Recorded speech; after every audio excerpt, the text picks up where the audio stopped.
चलिए, जय हिंद। मूल अधिकार पढ़ रहे थे जिसमें हमने पहला मूल अधिकार हमारा समता का अधिकार देख लिया था अच्छे से। किस आर्टिकल से किस आर्टिकल तक था? 14 से 18 था। अब मूल अधिकार की श्रृंखला में हम अपने दूसरे मूल अधिकार की ओर बढ़ते हैं। अच्छा, मूल अधिकार और मौलिक अधिकार एक ही शब्द है, इस पे आप कंफ्यूज ना हो कि मूल अधिकारी हमने क्या नई चीज सुन ली। तो मूल अधिकार अर्थात मौलिक अधिकार ही होता है। कहां से लिए हमने मूल अधिकार? अमेरिका से ग्रहित किए हैं। तो अमेरिका से हमने ग्रहित किए, यानी हमने प्रेरणा अमेरिका से ली। फिर हमने अपने नागरिकों को एक दूसरा मूल अधिकार दिया जिसे हम किस नाम से जानते हैं? राइट टू फ्रीडम या फिर स्वतंत्रता का अधिकार। कहां से कहां तक उल्लेख देखने मिलता है? 19 से 22, मतलब कितने आर्टिकल्स हो गए? 19, 20, 21, 22। 4 आर्टिकल्स हैं जो स्वतंत्रता को क्या करते हैं? रिप्रेजेंट करते हैं। चलिए देखते हैं आर्टिकल। अच्छा, सबसे पहले एक बात बताओ मुझे, स्वतंत्रता से आशय क्या है आप लोगों का? क्या हो सकती है स्वतंत्रता अकॉर्डिंग टू यू? क्या हो सकता है? क्या? कुछ बोलने की, अभिव्यक्ति करने की स्वतंत्रता, ठीक है, ये भी हमारी स्वतंत्रता है। घूमने फिरने की स्वतंत्रता, ठीक है। खाने पीने की स्वतंत्रता, व्यापार करने, बिजनेस करने की, कहीं निवास करने की स्वतंत्रता, ग्रुप, व्हाट्सएप ग्रुप बनाने की स्वतंत्रता, और शिक्षा ग्रहण करने की स्वतंत्रता, ठीक है। और किसका? चलिए, प्रचार प्रसार करने की स्वतंत्रता, ठीक है। और सुनी सुनाई बातें बता रहे हो, कोई नई स्वतंत्रता नहीं बता रहे आप लोग। कोई अच्छी जीवन जीने की स्वतंत्रता। वैसे भी कोई यहाँ भीष्म पितामह नहीं है जिसे इच्छा मृत्यु प्राप्त हो, है ना, कि बहुत जी लिया अब हम जाना चाहते हैं। हाँ, पर खुद के जीवन की सुरक्षा करने की स्वतंत्रता हमको है। और बेटा, कपड़े पहनने की स्वतंत्रता तो सरकार दे चाहे ना दे, वो तुम्हें है। प्लीज कपड़े पहन के ही घूमना, अच्छे लगते हो आप कपड़े में, ठीक है। ये स्वतंत्रता आपको मानव अधिकार के तहत मिली है, तो कृपया पहनकर घूमे, है ना। छीन ले तुमसे इस स्वतंत्रता को कल से। ऐसे बहुत सी स्वतंत्रताएं हैं जो हम आगे चर्चा करेंगे, जो हमें संविधान के तहत दी गई हैं। अब क्या है, कुछ चीजें थी जो उस समय नहीं थी बट आज के समय में है। जैसे आप बोल सकते हैं, प्राइवेसी जैसी चीज उस समय हुआ नहीं करती थी, क्योंकि उस समय ना इंस्टाग्राम था, ना व्हाट्सएप था, ना फेसबुक था, है ना। बाबा साहेब अम्बेडकर ने व्हाट्सएप ग्रुप में तो समिति नहीं बनाई थी, प्रारूप समिति, वो तो बैठकर बातें करते थे। तो उस समय ऐसी कोई प्राइवेसी वाली चीज नहीं थी, तो वो चीज उस समय वर्णित नहीं की गई। बट कुछ स्वतंत्रताएं हैं, जब समय समय पर जरूरत पड़ती है तो सुप्रीम कोर्ट सामने आता है, वो बोलता है कि ये चीज भी किसके अंतर्गत आएगी?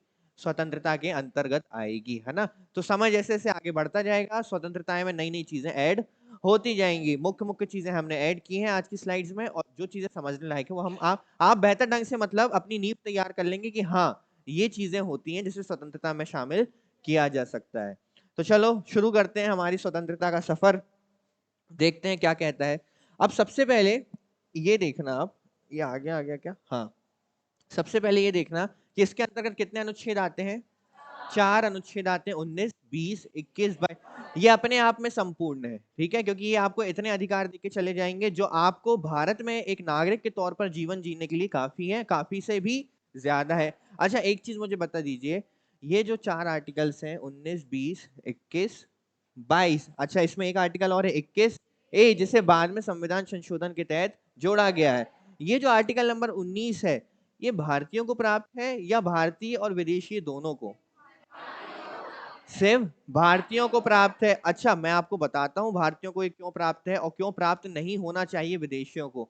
जो आर्टिकल नंबर 19 है, इसका जो सबसे बड़ा मेजर फैक्टर है वो ये बोलता है अभिव्यक्ति और अपने वाक की स्वतंत्रता, वाक एवं अभिव्यक्ति की स्वतंत्रता। मतलब आप अपने मत रख सकते हैं। आज आपने देखा होगा देश में, चाहे मीडिया का माध्यम हो, चाहे प्रेस का माध्यम हो, चाहे हमारी मीडिया हो, प्रेस हो, यहां तक कि आप YouTube देख सकते हो जिस पर लोग अपने मत रख सकते हैं। इसके अलावा आप Facebook देख लीजिए, जहां पर आप चाहें तो अपने मत लिख सकते हैं, बोल सकते हैं। इसके अलावा न्यूज़पेपर्स, और बताइए एग्जाम्पल। ठीक है, ट्विटर, ट्विटर एटसेट्रा। इन चीजों पर आप, सरकार कोई भी यदि कानून बनाती है, सरकार के द्वारा कोई कानून बनाया जाता है, या विश्व में कुछ हो रहा हो, या देश में कुछ हो रहा हो, इनसे जुड़े किसी भी मुद्दे पर यदि आपको अपना मत कहीं भी रखना है या स्वतंत्र रूप से कहीं खड़े होकर स्वयं रखना चाहते हो, इन सब प्लेटफॉर्म्स को छोड़कर तो रख सकते हो, रख सकते हो। मीडिया में आपने देखा होगा, न्यूज चैनल्स में कभी किसी प्रकार की रोक टोक लगाई जाती है क्या?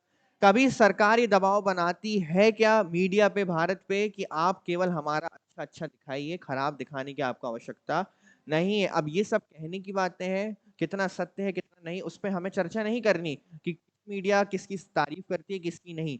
रियलिटी ये है कि हमारे यहाँ मीडिया जो है वो स्वतंत्र है और उसे हर तरीके से अपनी अभिव्यक्ति करने का अधिकार देश में दिया गया है। प्रेस हो, यूट्यूब हो, आप कहीं पर भी जाकर आपके मन में जो भी है, मैं कहता हूं आज यदि कोई कानून बना है और आपको नहीं आया पसंद, या आपको उसमें कुछ बदलाव पसंद थे या हो सकते थे, तुरंत जाइए और उस पर अपने मत रख दीजिए। कोई भी आप पे रोक टोक नहीं लगा सकता, ठीक है?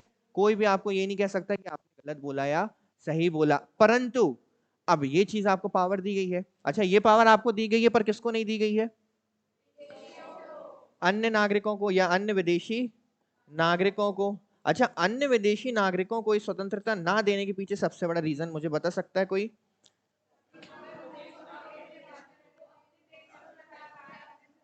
अब यदि कोई व्यक्ति दूसरे देश से आकर भारत की नीति, कानूनों या व्यवस्थाओं पर सवाल उठाएगा या बोलेगा, तो उससे हमारे देश की छवि खराब होगी। और एक चीज और, कोई दूसरा विश्व का देश यदि चाहे तो एक एजेंडा के रूप में भी किसी व्यक्ति को भेज सकता है कि आपको जाकर केवल क्रिटिसाइज करना है गवर्नमेंट को, कहाँ की?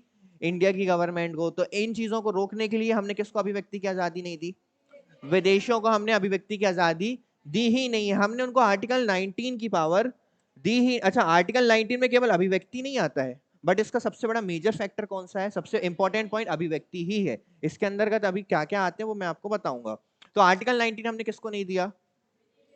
अब एक चीज बात आती है कि जब आपको आर्टिकल 19 में इतनी सारी पावर्स दी जा रही है ना, जो आपको मूल अधिकार इतने सारे दिए जा रहे हैं, तो क्या उसमें किसी प्रकार की रोक टोक नहीं लगाई गई है? की लगाई गई? आपको मैंने बोला, media, press, YouTube, Facebook, newspaper, Instagram, WhatsApp, जहां आपका मन है आप अपनी अभिव्यक्ति रखो, जो बोलना है बोलो। पर हर चीज की एक लिमिट होती है कि आप अपने देश के विरोध में, अपने संविधान के विरोध में, या किसी धर्म विशेष के विरोध में कुछ ऐसा गलत ना बोल दें जिससे कल को हमारे देश की एकता और संप्रभुता का खंडन हो जाए, या उसका उल्लंघन हो जाए, या वो समस्या में आ जाए। तो इसीलिए इन अधिकारों पर क्या लगाए जाते हैं? युक्ति युक्त निर्बंधन। ये जो निर्बंधन होते हैं, ये साफ तौर पर कहते हैं कि देखिए, हम आपको सारे अधिकार दे रहे हैं, बट हम नीचे लिख रहे हैं कि इन इन बिंदुओं का यदि आपने उल्लंघन किया तो हम आपके मूल अधिकारों को फिर नहीं सुनेंगे, है ना? और वो आपके मूल अधिकार नहीं कहलाएंगे। ऐसा नहीं कि आप चौराहे पर खड़े होकर भारत की संप्रभुता के लिए कुछ ऐसा गलत बोल रहे हैं जिससे उसकी संप्रभुता को ठेस पहुंचे, आपको सीधे उठाकर जेल के अंदर डाला जाएगा, आपके विरुद्ध एक दंडात्मक कार्यवाही फिर की जाएगी। ये चीजें हमें आज किस में देखनी है? आर्टिकल नंबर 19 से लेकर 22 तक देखना है, ठीक है? तो यही स्वतंत्रता है। स्वतंत्रता तब तक अच्छी होती है जब तक स्वतंत्रता को एक लिमिट में बांधा जाए। अगर एकदम फ्री छोड़ दिया जाएगा तो इस हवा में उड़ने लगेगी स्वतंत्रता कि फिर वो देश में ही एक अव्यवस्था का कारण बन सकती है। इसलिए स्वतंत्रता दिया जाए, बट एक लिमिट में उस पर थोड़े से बंधन भी लगाए जाए, तो वो स्वतंत्रता सबसे अच्छी स्वतंत्रता कहलाती है जो भारत में हम सभी को दी गई है। अब बात करते हैं आर्टिकल नंबर 19 की सबसे पहले, ठीक है?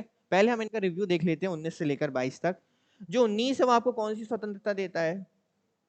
बोल सकते हैं वाक एवं अभिव्यक्ति की। अब इसमें 6 स्वतंत्रताएं आती हैं, अब यहाँ पर आप पढ़ लीजिए, फिर हम सब क्लॉजेस वाइज पढ़ेंगे। सबसे पहला, वाक अभिव्यक्ति की स्वतंत्रता देता है, फिर सभा करने की, फिर संगठन बनाने की, फिर संचरण करने की, व्यापार करने। तो ये सारी की सारी स्वतंत्रताएं किसमें है? आर्टिकल नंबर 19 में। अभी मैं आपको इसको सब क्लॉजेस वाइज बताऊंगा। फिर अनुच्छेद 20 क्या करता है? अपराधों के लिए दोष सिद्धि के संबंध में संरक्षण करता है। अभी केवल पढ़ो, हम डिटेल में पढ़ेंगे आगे। क्या करता है? दोष सिद्धि के संबंध में संरक्षण कौन देता है? Article number 20। आर्टिकल नंबर 21, प्राण एवं दैहिक स्वतंत्रता का अधिकार। देह मतलब आपका शरीर, आपका देह, प्राण एवं दैहिक स्वतंत्रता का अधिकार, ठीक है। आर्टिकल नंबर 21 है शिक्षा का अधिकार, क्या है, इसे बाद में जोड़ा गया है। और आर्टिकल नंबर 22 है आपका कुछ मामलों में गिरफ्तारी और हिरासत के सुरक्षा के संबंध में सुरक्षा का अधिकार, ठीक है। सबसे पहले आर्टिकल नंबर 19 अभिव्यक्ति की आजादी, आर्टिकल नंबर 20 दो सिद्धि के संबंध में संरक्षण, आर्टिकल नंबर 21 प्राण एवं दैहिक स्वतंत्रता, 21A प्रारंभिक शिक्षा और 22 कुछ मामलों में गिरफ्तारी पर निषेध, कुछ मामलों में गिरफ्तारी पर निषेध। ये आपको सारी पावर्स देता है कौन, आर्टिकल आपका राइट टू फ्रीडम, स्वतंत्रता का अधिकार। तो ये पहले आप देख लीजिए थोड़ा सा ऊपर ऊपर, फिर हम सीधे आर्टिकल 19 में एंटर करते हैं। आर्टिकल 19 क्या बोलता है, अभिव्यक्ति। अच्छा अभिव्यक्ति मतलब पता है ना, इस शब्द का अर्थ तो पता है। आर्टिकल नंबर 20 दो सिद्धि के संबंध में संरक्षण,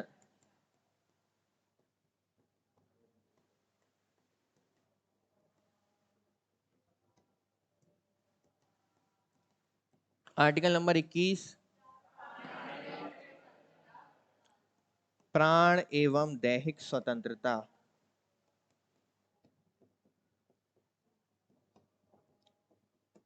आर्टिकल नंबर 22 अच्छा 21A क्या है, प्रारंभिक शिक्षा, प्रारंभिक शिक्षा का अधिकार। और आर्टिकल नंबर 22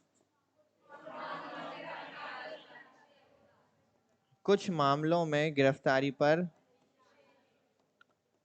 हमारे संविधान निर्मात्री संस्था बहुत अच्छे से जानती थी कि गिरफ्तार करने के बाद भी हमारे अधिकारों का हनन किया जा सकता है या कुछ गलत कृत्य किए जा सकते हैं जिससे हमारे प्राणों को हानि पहुंच सकती है या संकट पहुंच सकता है। तो उन्होंने पहले क्या कर दिए, सारी चीजें लिख दी और उसको समझा दिया और सुप्रीम कोर्ट को बोल दिया कि समय आने पर आप इसमें नई नई चीजों को क्या करते रहना, ऐड करते रहना जैसे जैसे समय आता जाएगा, ठीक है। तो हम आर्टिकल 19 की ओर आगे बढ़े। आर्टिकल 19 अब आपको पावर देने जा रहा है अभिव्यक्ति की स्वतंत्रता।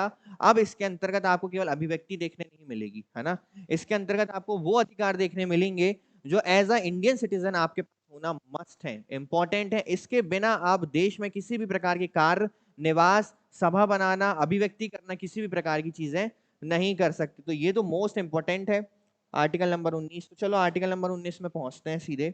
आर्टिकल नंबर 19 सबसे पहले सुनना कि आर्टिकल नंबर जो 19 है इसमें जब ये मूल संविधान बना था, जब मूल था तो इसमें कितने खंड थे, 7 खंड थे, परंतु वर्तमान में कितने खंड हैं इसमें, 6 खंड है। तो वो कौन सा खंड था जिसे हटाया गया वो हम देखेंगे, ठीक है।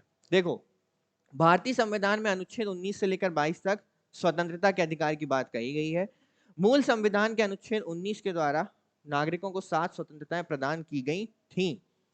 इसमें से छठी स्वतंत्रता संपत्ति की स्वतंत्रता, कौन सी स्वतंत्रता, संपत्ति। देखो एक आपका मूल अधिकार है संपत्ति का अधिकार, वो क्या है, संपत्ति का अधिकार, वो मूल अधिकार है। ये है आर्टिकल 19 के अंदर संपत्ति की स्वतंत्रता। वहां हमने खत्म किया संपत्ति के अधिकार को, यहां हम समाप्त करेंगे संपत्ति की स्वतंत्रता को। संपत्ति की स्वतंत्रता थी जिसे 44वें संविधान संशोधन 1978 के द्वारा मूल अधिकार के साथ संपत्ति की स्वतंत्रता भी समाप्त कर दी गई। यानी संपत्ति का अधिकार तो समाप्त हुआ, संपत्ति की स्वतंत्रता को भी समाप्त कर दिया गया। संपत्ति का अधिकार अभी भी एक संवैधानिक अधिकार है और भारतीय संविधान के 300A में रखा गया है। संवैधानिक है परंतु किस प्रकार का कानून बन गया है ये एक कानूनी अधिकार है। अब ये मूल अधिकार आपका जो संपत्ति का अधिकार है, मूल अधिकार बचा है क्या, अब कैसा बन चुका है, किस आर्टिकल में चला गया है, 300A में चला गया है, ठीक है। पहले किस में था, आर्टिकल 31 में। भारतीय संविधान के अनुच्छेद 19 में आज के समय केवल देश के नागरिकों को 6 स्वतंत्रताओं का वर्णन किया गया। पहले कितनी थी, 7, अब कितनी है, 6। राष्ट्रीय आपातकाल, इमरजेंसी लगती है देश में, कौन लगाता है, राष्ट्रीय आपातकाल के समय आर्टिकल 20 और 21 को छोड़कर आपके जितने भी मूल अधिकार हैं सबके सब क्या हो जाते हैं। अभी जब हम आगे पढ़ेंगे 20 और 21 को तब आपको समझ में आएगा कि हाँ ये तो बहुत जरूरी है। चाहे आपातकाल हो चाहे आपातकाल ना हो, 20-21 होना आवश्यक ही है, क्योंकि कितना भी जरूरी आपातकाल लग जाए, क्या आपके प्राणों से बढ़कर कुछ हो सकता है? क्या आपातकाल में सरकार बोल सकती है कि हम आपके प्राण लेते हैं? तो बस 20 और 21 यही समझ लिए, इतना ही महत्वपूर्ण है। इसलिए 20 और 21 को समाप्त नहीं किया जाता, बाकी सारे के सारे आर्टिकल्स निष्क्रिय और समाप्त कर दिए जाते हैं, मूल अधिकारों का खंडन कर दिया जाता है। कब? आपातकाल के समय। ठीक है, चलिए आर्टिकल नंबर 19 देखते हैं। अब आर्टिकल नंबर 19 में हमने कितने खंड देखे? 6 खंड देखे। ठीक है, मतलब आर्टिकल नंबर 19 1 2 3 4 5 6। ठीक है, ये फॉर्मेट मैं आपको अभी समझाऊंगा, 2 मिनट में सारी चीजें क्लियर हो जाएंगी।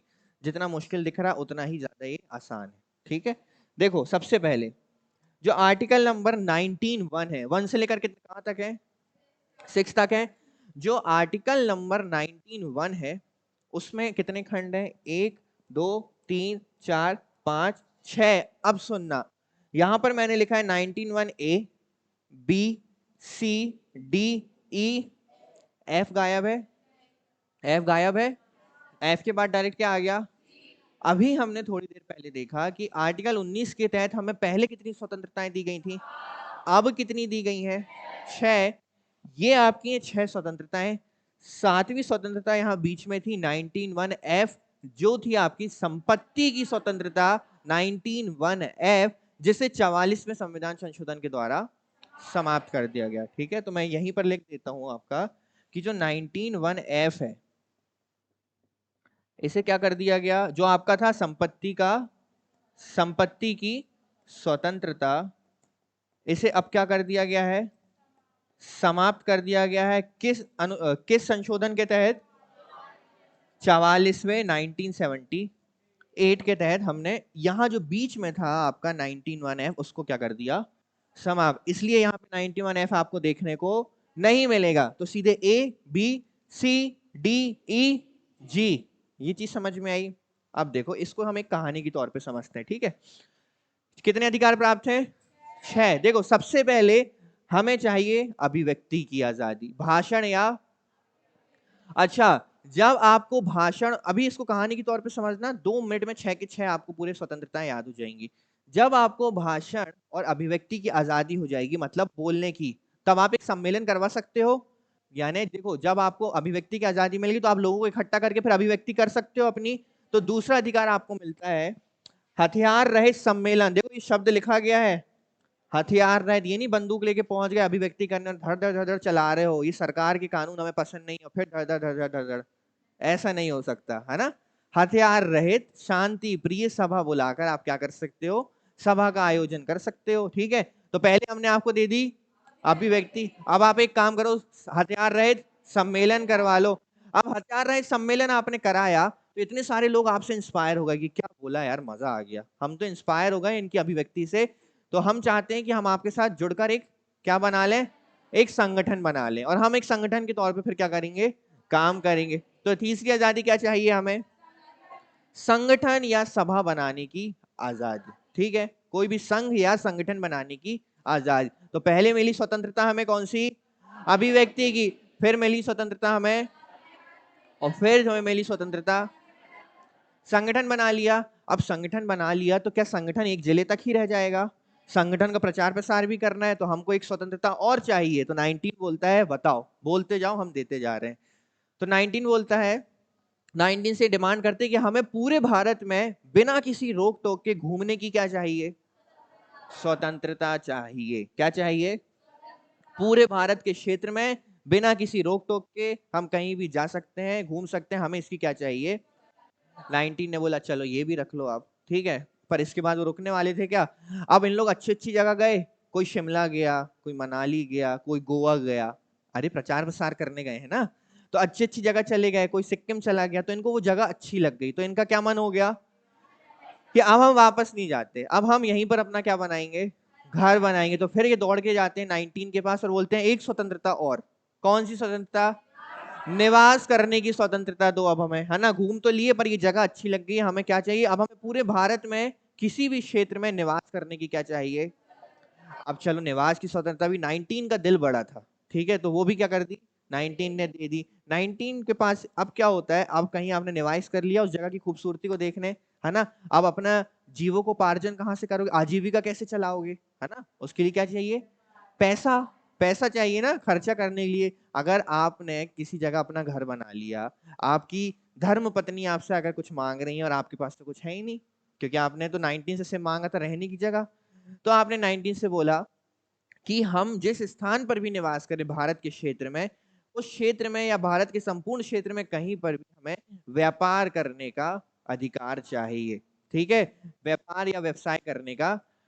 तो 19 ने बोला ये भी तुम क्या कर लो, रख लो, जो चाहिए तुम्हें दे दिया, अब चुपचाप खुशी से अपना जीवन यहाँ व्यतीत करो भारत के नागरिक बनकर। केवल और केवल कौन होने चाहिए तुम, ये इतनी स्वतंत्रताएं हम फॉरेनर्स को नहीं दे सकते, है ना। सिर पे बैठ जाएंगे हमारे आके, आपको निकालेंगे आपके घर से, कब्जा करने लगेंगे घरों पे।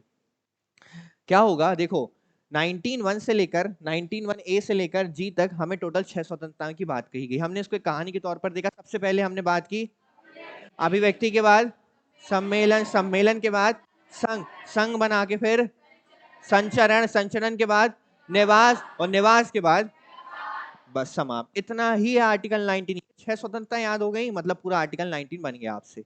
अब इन पे क्या होगा, जब 19 ने खुल के आपको बांट रहा है कि हाँ ये लो ये लो ये भी ले लो, सब ले जाओ, तो वो इतना मूर्ख तो है नहीं कि आपको हर चीज बिल्कुल अत्यांतिक दे दे कि जाओ बिल्कुल जो करना है। फिर तो कल को तुम किसी के घर पे कब्जा करने लगोगे, कल को तुम कोई ऐसा बिजनेस डाल दो जिसमें प्रॉफिट ज्यादा है पर सामाजिक दृष्टि से वो गलत है ना। कल को तुम रोड में फिर रोड किनारे फट्टी बिछा के दारू बेचने लगोगे, है ना। कुछ उस पे क्या लगाने चाहिए, कुछ रोक टोक तो लगानी चाहिए ना। तो 19 ने बोला कि 19 के अंदर मैंने तुम्हें 6 स्वतंत्रताएं दे दी, इससे तुम खुश हो। सामने वाले ने बोला खुश हैं, पर अब मैं 19 से लेकर 19 तक उस पे क्या लगाऊंगा, निर्बंधन लगाऊंगा, योग रोक लगाऊंगा। इसका मतलब कि जब भी तुम इन स्वतंत्रताओं को देखो कि तुम्हें ये स्वतंत्रताएं प्राप्त हैं, तो तुम केवल इन्हें अकेले मत देखना, तुम इनको भी देखना और ये देखना कि इनके अंदर मैंने क्या लिखा है। मतलब जब मैंने तुम्हें बोला है कि तुम्हें अभिव्यक्ति की स्वतंत्रता है, तो तुम उसको फॉलो करना, पर तुम 19(2) को भी पढ़ना कि मैंने क्या बोला है कि कब कब तुम अगर ये हरकतें करोगे तो तुम्हारी स्वतंत्रता को नहीं माना जाएगा या उल्लंघन माना जाएगा और तुम्हें उसके लिए दंड दिया जाए। समझ में चीज है। सबसे पहले 19(1) में 6 स्वतंत्रताएं दी गई जो आपके सामने है, ठीक है। और 19(1) के बाद 19(2) से लेकर 19(6) तक क्या लगाए गए हैं उस पे, युक्त युक्त निर्बंधन। तो सवाल पूछा जाता है कि 19(1) पे किसने युक्त युक्त निर्बंधन लगाया, तो 19(2) ने। 19(1) पे किसने लगाया, तो अब इसकी भी बहुत अच्छी ट्रिक है, हम याद कर लेते हैं। हमें सिर्फ एक कहानी के तौर पे याद रखना है। देखो 19(1) से लेकर जी तक याद रख सकते हो, बस एफ को बीच से हटा देना, हटा दोगे फिर ये कहानी याद रख सकते हो। जब ये कहानी याद है तो फिर आपको 19, 2, 3, 4, 5, 5 कितनी बार, 2 बार, 2, 3, 4, 5, 5, 6। इसका मतलब है कि आपके 19(1) और 19(1) पे कौन, 19(5) और 19(5) मतलब देखो ये क्या है, अभी मैं आगे आपको बताऊंगा। आवाज, संचरण और निवास पे लगभग सेम जैसी चीजें हैं, इसलिए उन्होंने युक्त युक्त निर्बंधन भी कैसे रखे, सेम रखे। ठीक है, अब हम इस टेबल को बनाए, चलो देखते हैं समझ में आई है चीजें। चलो आर्टिकल 19 देखते हैं अब हम।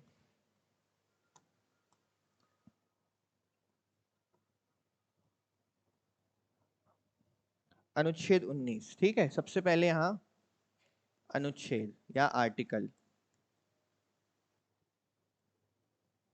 यहां पर क्या है, अधिकार का नाम,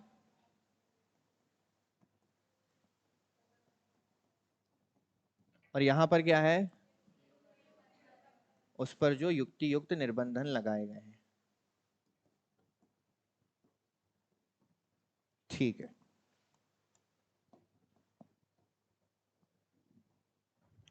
चलिए बताइए सबसे पहले 19(1)(a), फिर बी 19, देखो ये 19(1) ही चल रहा है, 19(2), 3, 4, 5, 6 मत कर देना, 19(1) ही चल रहा है। 19(1)(d), 19(1)(e) और 19(1)(f नहीं लिखना है क्योंकि उसे क्या कर दिया गया, हटा दिया गया। बहुत बढ़िया। 1918 चलो सबसे पहले वाक एवं अभिव्यक्ति की स्वतंत्रता, चलिए दे दिया। अब इसके बाद सभा व सम्मेलन, परंतु ये जो सभा और सम्मेलन है कैसा होना चाहिए? हथियार सहित रहित, हथियार रहित यानी शांतिपूर्ण ढंग से ये होना चाहिए। ठीक है, इसके बाद आपका अच्छा संघ या संगठन, और इस चीज में आपको एक चीज और बता देता हूं मैं, सहकारी समितियां भी शामिल हैं जिसे बाद में जोड़ा गया कि आप क्या बना सकते हो, सहकारी समिति भी बना सकते हो। ठीक है, संघ हो गया, संगठन हो गया, और बताओ क्या चाहिए? कहां पर? संपूर्ण क्षेत्र में। चलो ठीक है, संपूर्ण भारत क्षेत्र में अबाध संचरण, अबाध मतलब बिना बाधा के, बिना किसी रोक टोक के। इसके बाद और क्या चाहिए? कहां पर? संपूर्ण क्षेत्र में। ठीक है, अबाध निवास करने की स्वतंत्रता। फिर उसके बाद ये हो गया, ये हो गया, अच्छा यहां पे हो गया ये हाँ, अब क्या है? व्यापार या आप व्यवसाय करने की स्वतंत्रता। ये 6 स्वतंत्रताएं हैं। अब 6 स्वतंत्रताएं दी दी तो आप उसका गलत दुरुपयोग ना कर लो, तो हम उस पर क्या लगाते हैं? इस पे कौन लगाएगा? 19(2) इस पर, 19(3) इस पर, 19(5) फिर से, और इस पर 19(6). आसान है? मुश्किल था क्या 19?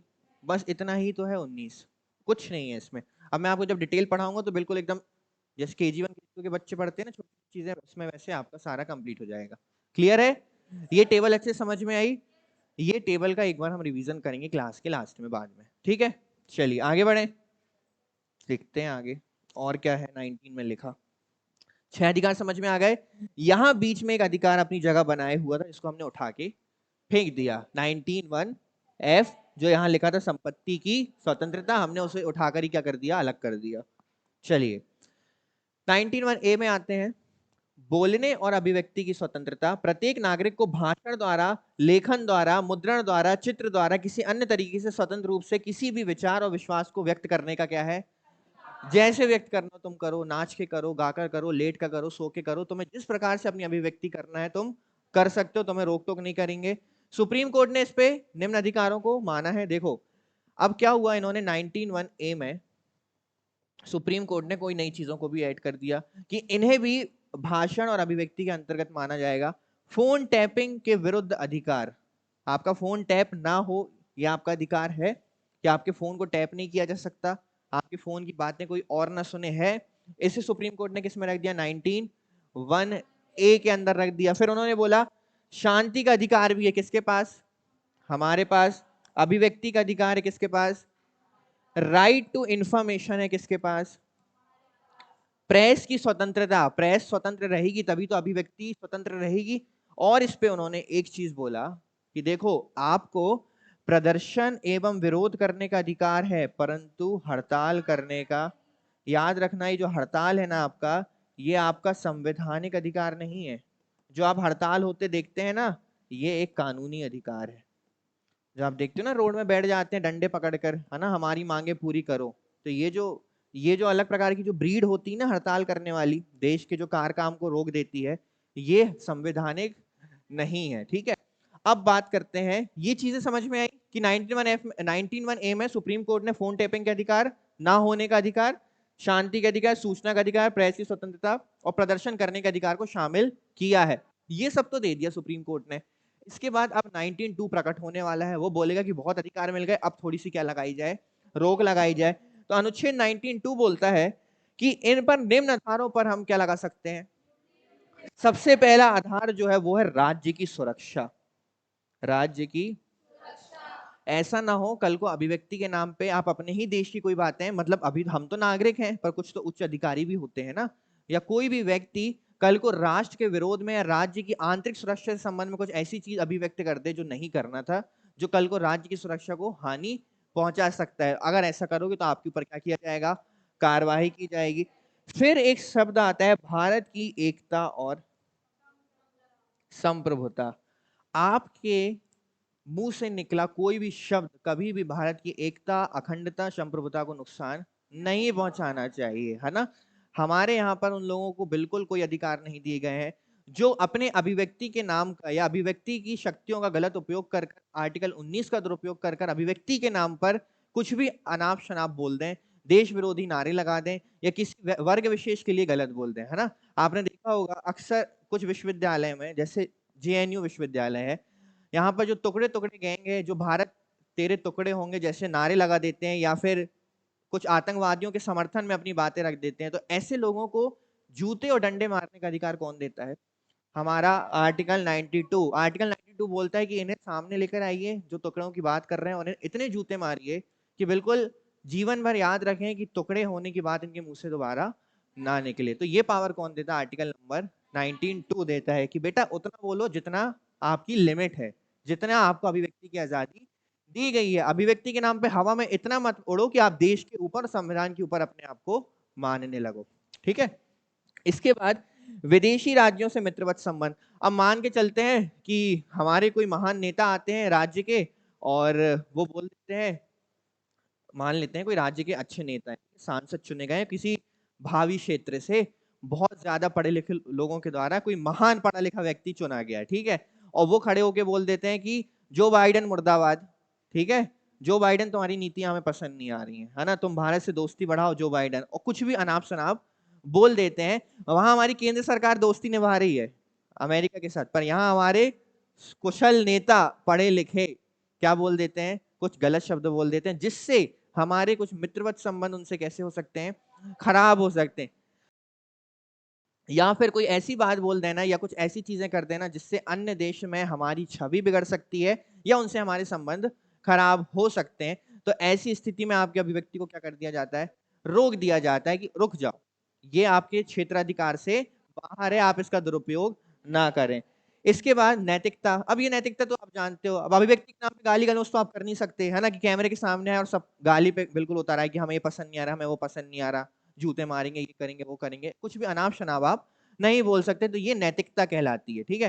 तो इन आधारों पर यदि अभिव्यक्ति का दुरुपयोग किया गया तो आपको दंड दिया जाएगा। तो थोड़ा सा रोक दिया हमने लोगों को, हमने स्वतंत्रता दी, खुलकर स्वतंत्रता बांटी, और फिर हमने क्या कर दिया, इन चार आधारों पर उस पर रोक लगा दी, ठीक है। तो इस प्रकार से उस पर रोक लगाई जाती है।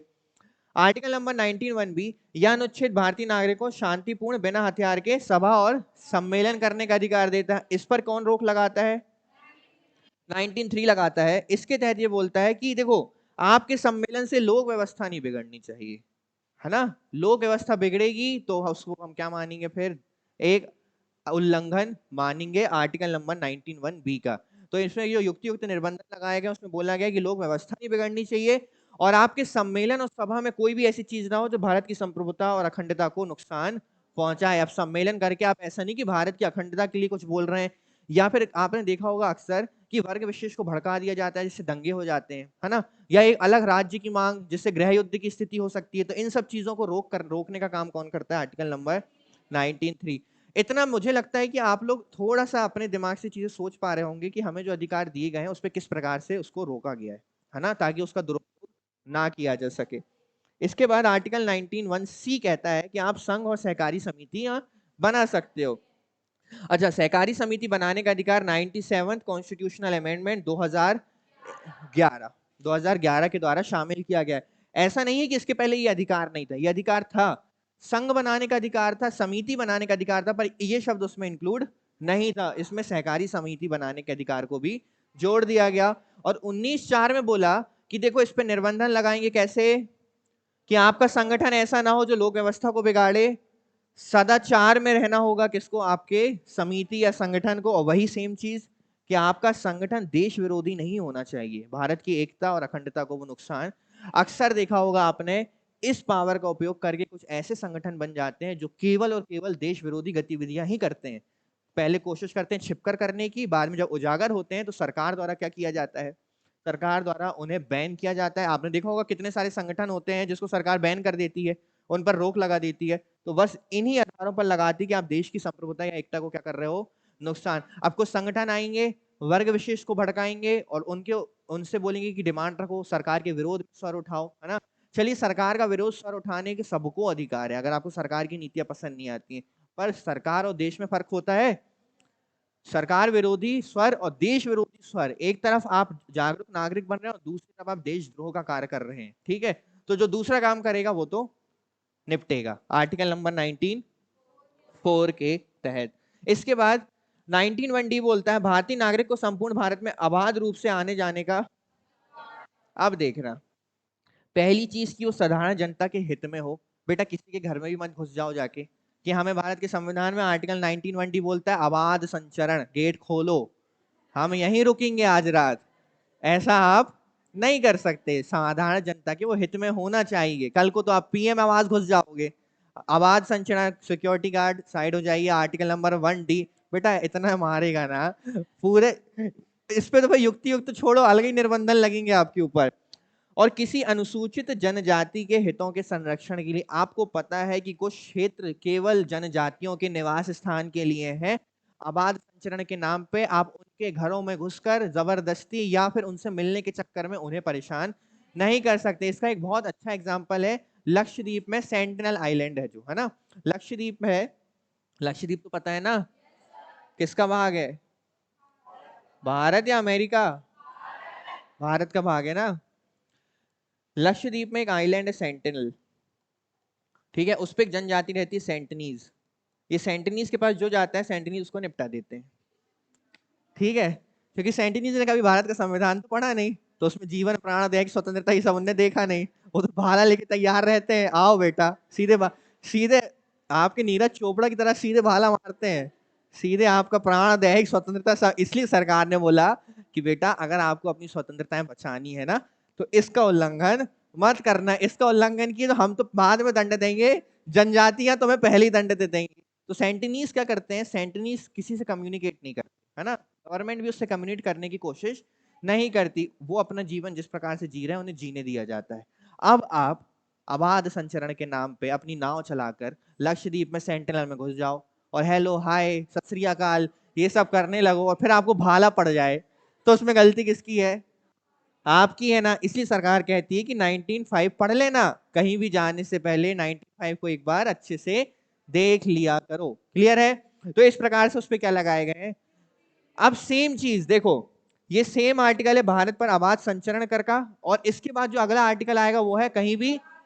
अब आपको समझ में आया कि ये सेम चीज क्यों रखी गई, कि जब आपको हमने बोला कि आप आबाद रूप से कहीं भी बच सकते हो, तो इसका मतलब ये नहीं कि आप किसी की जमीन पे अपना क्या बना लो, घर बना लो, या किसी के घर के ऊपर एक और अपना जबरदस्ती ईंटें, उसके घर के ऊपर आप ईंटें खड़ी करने लगो कि तुम्हारी ऊपर अब मैं रहूंगा, भारत का संविधान मुझे ये क्या देता है, अधिकार देता है। तो ऐसा नहीं हो सकता, है ना, कुछ चीजें नहीं हो सकती हैं, आपको एक प्रोसेस फॉलो करना पड़ेगा।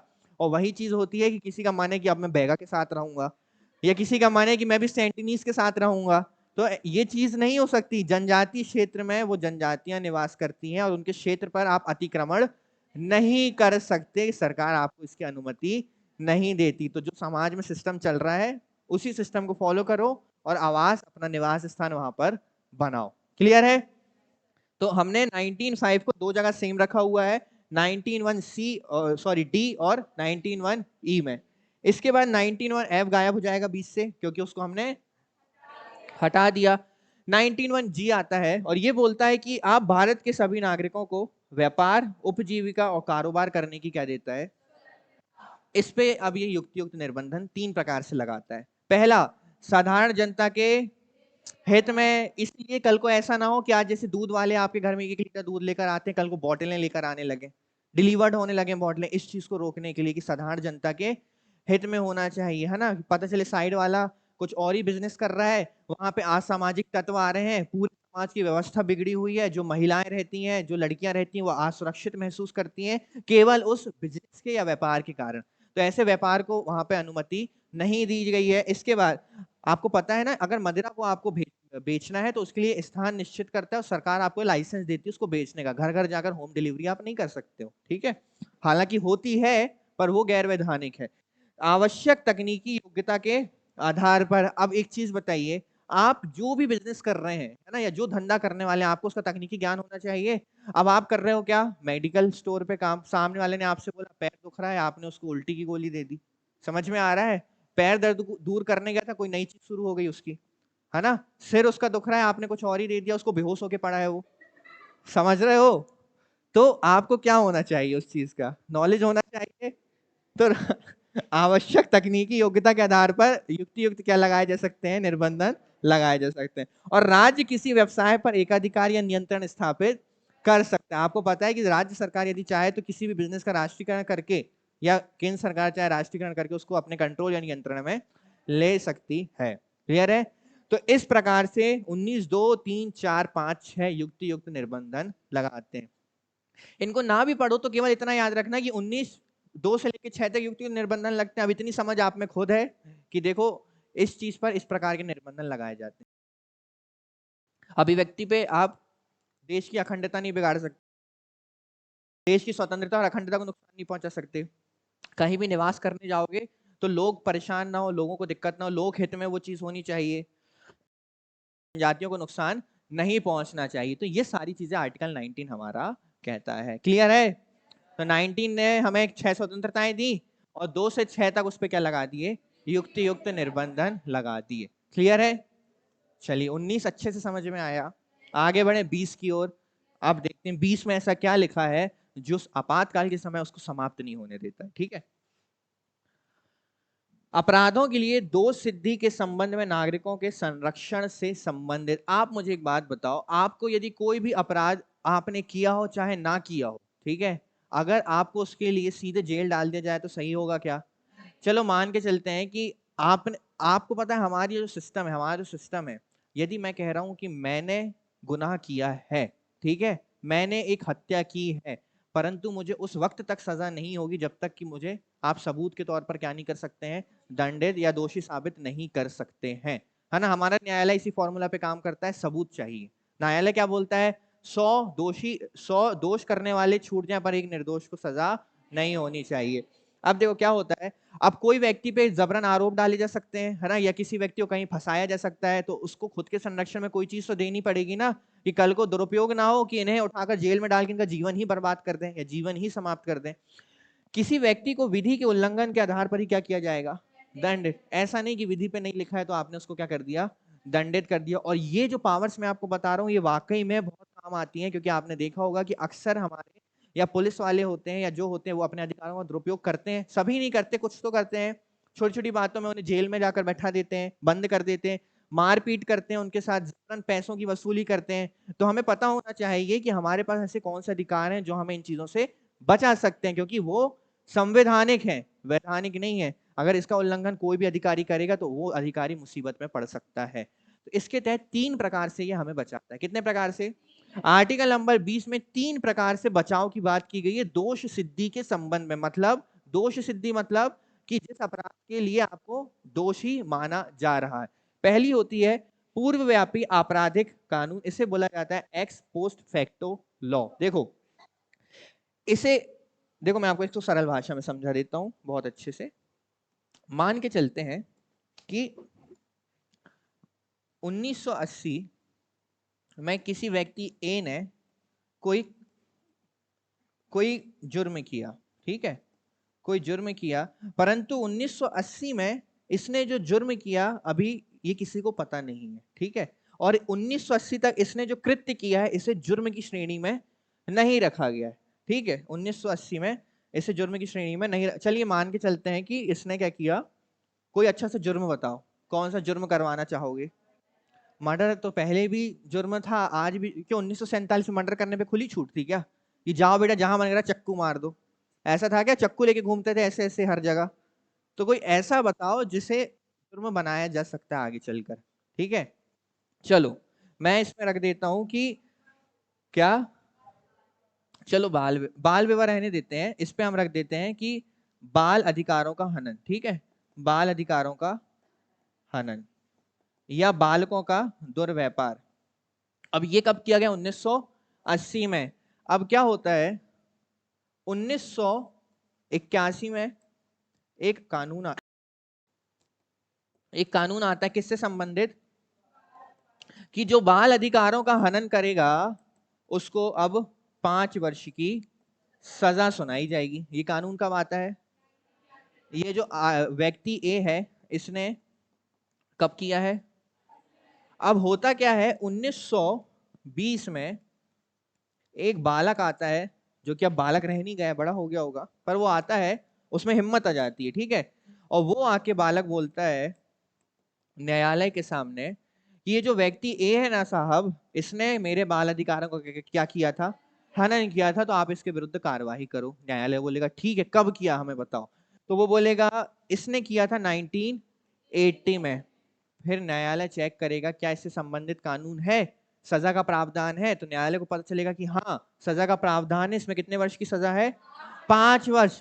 पर ये कानून कब आया, उसने कब किया था, इसीलिए अब उसको इस कानून के तहत सजा नहीं सुनाई जा सकती। इसका मतलब कि आज 2023 में यदि मैं कोई जुर्म करता हूं और अगले वर्ष उस, अभी तो वो जुर्म नहीं है, मान लो मैं कुछ भी करता हूं, जुर्म करता हूं, आज मान लो ये पढ़ा रहा हूं मैं खड़े होकर, ये कुछ भी, तो ये अधिकार, ये जुर्म है, ठीक है। इससे विरोध में एक कानून बनता है अगले वर्ष 2024 में, और 2050 में कोई कंप्लेंट करता है कि ये जुर्म किया गया था मेरे द्वारा 2023 में, या न्यायालय को पता चलता है कि 2023 में इनके द्वारा ये जुर्म किया गया था। परंतु कानून कब बना, मैंने कब किया, तो मुझे किसी भी प्रकार का दंड फिर, मैं एकदम फ्री हूं। इसी प्रकार से इस ए को भी, भले इसने जुर्म किया है आज के हिसाब से, परंतु 1980 में वो जुर्म नहीं था, तो इसे जुर्म नहीं माना जाएगा। क्लियर है? और वही चीज है, इसे कार्योत्तर आपराधिक कानून के रूप में भी जाना जाता है। इसके तहत किसी व्यक्ति को ऐसे कार्य के लिए दोषी नहीं ठहराया जा सकता जो उस समय किया गया था जब अधिनियम को कानून द्वारा अपराध घोषित, यानी जब वो अपराध घोषित था ही नहीं तब वो किया गया था, इसलिए उसको फिर दोषी नहीं ठहराया जाए। ये पहली चीज है जब वो आपको बचाता है, ठीक है। आर्टिकल 20 आपका ये पहला राइट है जिसके तहत वो आपको बचाएगा। नंबर 2, दोहरा खतरा, मतलब डबल जेओपार्डी। इसका मतलब होता है कि एक व्यक्ति को एक ही अपराध के लिए 2 बार दोषी नहीं ठहराया जाएगा। जैसे कि मान के चलते हैं कि बहुत हत्या कर रहे हो ना तुम लोग, हत्या ही करवा देते हैं, ठीक है। एक हत्या की जाती है किसी व्यक्ति ए के द्वारा और उसे सजा सुना दी जाती है 10 वर्ष की। क्या सुना दिया गया, 10 वर्ष। अब 10 वर्ष की सजा सुनाई गई, मान के चलते हैं कि 2010 में ये सजा सुनाई गई थी, इसे 2020 में क्या मिल जाएगी, बेल मिल जाएगी, 10 साल में छूट जाएगा। 2019 में कोर्ट बोलते हैं कि मजा नहीं आ रहा है, कुछ नया करना चाहिए, क्या किया जाए, वो 9 साल पहले जिसको सजा दी गई थी ना, उसको एक काम करो 10 साल और बढ़ा दो। तो ऐसा नहीं किया जा सकता, एक अपराध के लिए केवल एक बार। अब इसका मतलब ये नहीं है कि आपको हत्या के लिए एक बार सजा होगी तो हत्या करते फिरो, दोबारा अगर आपने हत्या की तो उसे एक नए मामले के तौर पर क्या किया जाएगा, ट्रीट किया जाएगा और फिर से आपको उसके लिए सजा सुनाई जा सकती। इसका मतलब कि आपने जो कृत्य किया उसके लिए आपको 2 बार सजा नहीं मिलेगी, परंतु आपने वो कृत्य को दोबारा कर दिया तो आपको दोबारा सजा फिर जरूर मिलेगी। तभी आपने एक डायलॉग सुना होगा, हत्या एक करो चाहे 5 करो, सजा तो समान ही है ना। आप लोगों को नहीं करना है हत्या, ठीक है ना, ऐसा कुछ नहीं करना है हमें। करना है क्या किसी को, करना है तो बताओ, मैं उसको पहले ही अंदर करवा देता हूँ। अच्छा, पहले अंदर करवाने का भी प्रावधान है, अभी आगे आपको पता चलेगा, ठीक है।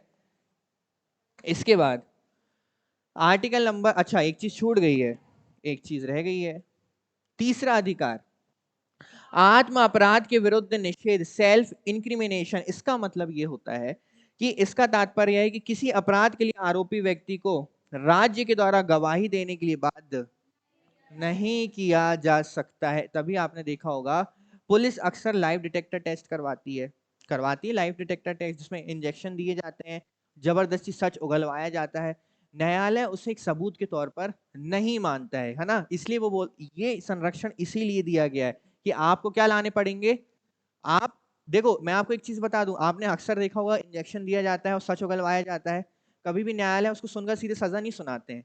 न्यायालय कहता है कि पुलिस कार्यवाही में वो आपकी मदद कर सकता है, मतलब आप उससे सच उगलवाकर सबूतों को क्या कर सकते हो, इकट्ठे कर सकते हो और किसके समक्ष प्रस्तुत कर सकते हो, न्यायालय के समक्ष प्रस्तुत कर सकते हो, फिर हम उसे क्या दे सकते हैं, सजा दे सकते हैं, परंतु आप इंजेक्शन लगाकर उनसे उगलवाकर वो वीडियो बनाकर ले और उसके तौर पर हम सजा दे दें तो ये मुमकिन नहीं है। इसीलिए राज्य मुजरिम से या किसी भी व्यक्ति से जबरन गवाही नहीं। तो 3 अधिकार मिल गए आर्टिकल 20 में। पहला कि जो कानून पहले था ही नहीं उसके लिए आपको सजा नहीं दी जाएगी, उसका एक अपराध के लिए 2 बार सजा नहीं दी जाएगी, और तीसरा बोल जाए कि आपको जबरन गवाही के लिए प्रेरित नहीं किया जाएगा। कौन सा आर्टिकल बोलता है? और ये आर्टिकल आपके आपातकाल के समय समाप्त होता है क्या? नहीं होता है। क्लियर है? नहीं होता है। तो ये था आपका article number. X post facto समझ में आया? ये अक्सर लोगों को समझ में नहीं आता, इसलिए मैंने सरल तौर पर आपको बता दिया, जुर्म करके, करवा के। ठीक है, इसके बाद दोहरा खतरा समझ में आ गया, और आत्म अपराध के लिए अच्छे से क्लियर है। आर्टिकल 21 की ओर चलें।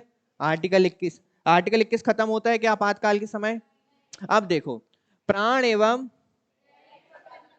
दैहिक स्वतंत्रता का अधिकार। क्या सरकार चाहेगी तो ऐसा बोल सकती है क्या ये लड़के को गोली मार दो या इस लड़की को गोली मार दो? लड़कियों को भी तो गोली पड़वा, लड़कों को बस नहीं मार रहा हूं मैं, ठीक है? यहाँ डिस्क्रिमिनेशन नहीं किया जाता है, यहाँ किसी भी प्रकार का भेदभाव जाति, लिंग, मूलवंश, आपके जन्म स्थान के आधार पर नहीं किया जाएगा, ठीक है? सबको गोली मारी जाएगी, मतलब एग्जाम्पल के तौर पे। तो आर्टिकल 21 प्राण एवं दैहिक स्वतंत्रता का अधिकार। अब देखो, भारतीय संविधान के अनुच्छेद 21 के अनुसार किसी भी व्यक्ति को कानून द्वारा स्थापित प्रक्रिया के अतिरिक्त उसके जीवन और व्यक्तिगत स्वतंत्रता के अधिकार से वंचित नहीं किया जा सकता। यहां पर उन्होंने एक चीज लिख ली, कानून द्वारा स्थापित प्रक्रिया के अतिरिक्त। अब ये चीज है कि कानून द्वारा आपके इन अधिकारों को छीना जा सकता है। अगर कानून बना दिया गया तो आपके इन अधिकारों को छीना जा सकता है। किसको? प्राण एवं दैहिक। प्राण मतलब आपका जीवन, और दैहिक मतलब आपका शरीर की जो स्वतंत्रता। अब शरीर की स्वतंत्रता क्या होती है? कि मेरा मन है मैं आज यहाँ से चले जाऊं, ये मेरा शरीर स्वतंत्र है, मैं किसी प्रकार से बना हूं कि मैं इस कक्ष से बाहर या इस कमरे से बाहर नहीं निकल सकता। पर अगर सरकार चाहे तो कानून या विधि द्वारा इसे छीन सकती है। अब मैं आपको इस चीज को अभी डिटेल में बताऊंगा। यह अधिकार नागरिक और गैर नागरिक दोनों को प्राप्त है, क्योंकि अगर विदेशियों को नहीं दिया तो गलत उनके साथ हो जाएगा।